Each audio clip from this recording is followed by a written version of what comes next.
इस गांव में ऐसा भयानक अकाल पड़ा कि लोगों के घरों में खाने का एक दाना भी नहीं बचा था। उसी सूखे गांव के एक छोटे से कच्चे घर में राधा अपने छोटे बेटे छोटू के साथ रहती थी, जहां हर दिन भूख और मजबूरी उनका इंतजार करती थी। छोटू कई दिनों से भूखा था, उसकी आंखों में आंसू थे और राधा उसे सीने से लगाकर बस उसे चुप कराने की कोशिश कर रही थी। जब कोई रास्ता नहीं बचा तो राधा ने हिम्मत जुटाई और मदद की उम्मीद में घर से बाहर निकलने का फैसला किया। धीरे धीरे कदम बढ़ाते हुए राधा गांव के अमीर सेठ लाला के घर की ओर बढ़ने लगी। वहां पहुंचकर उसने कांपते हाथों से दरवाजा खटखटाया और नम आंखों से लाला से अनाज मांगने लगी। लेकिन लाला का दिल बिल्कुल कठोर था।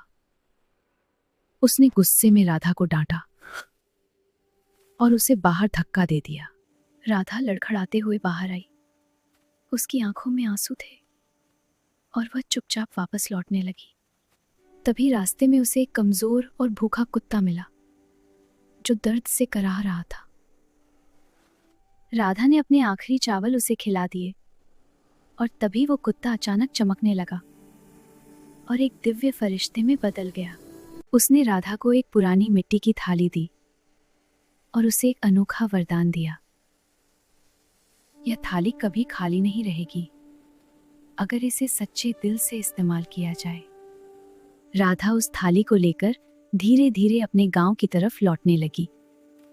गांव पहुंचकर राधा सबके बीच बैठ गई और उस खाली थाली को सामने रख दिया। गांव वाले उसका मजाक उड़ाने लगे और कहने लगे कि खाली थाली से क्या होगा। लेकिन जैसे ही राधा ने अपने हाथ को थाली के ऊपर घुमाया, कुछ अजीब होने लगा। कुछ ही पलों में पूरी थाली 56 भोग से भर गई और सब लोग हैरान रह गए। राधा ने वो खाना सबको खिलाया और पूरे गांव में खुशी फैल गई। दूर खड़ा लाला ये सब देख रहा था। उसकी आंखों में हैरानी नहीं बल्कि धीरे धीरे बढ़ता हुआ लालच साफ दिखाई देने लगा था। मौका मिलते ही लाला चुपके से आगे बढ़ा और सबकी नजर बचाकर उस जादुई थाली को राधा के पास से उठाकर ले गया। अब लाला अकेले में बैठा था।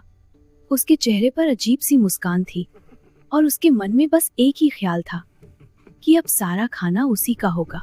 लेकिन जैसे ही लाला ने थाली पर हाथ घुमाया, कुछ ऐसा हुआ जिसकी उसने कल्पना भी नहीं की थी। खाने की जगह काले बिच्छू बाहर निकलने लगे। ये देखकर लाला के होश उड़ गए। वह डर के मारे जोर जोर से चिल्लाने लगा और बिच्छुओं से बचने के लिए इधर उधर भागने लगा। गांव वाले ये सब देख रहे थे। अब किसी को हंसी नहीं आ रही थी। सब समझ चुके थे कि लालच इंसान को कहां ले जाता है।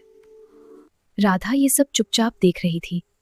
उसके चेहरे पर ना गुस्सा था ना डर, क्योंकि उसे अपने सच्चे दिल पर पूरा भरोसा था। अब वही गांव वाले जो पहले उसका मजाक उड़ा रहे थे, आज उसी राधा के सामने सिर झुकाकर उसकी इज्जत करने लगे थे। राधा और उसका बेटा छोटू अब सुरक्षित और खुश था। उनके जीवन में फिर से उम्मीद की रोशनी लौट आई थी।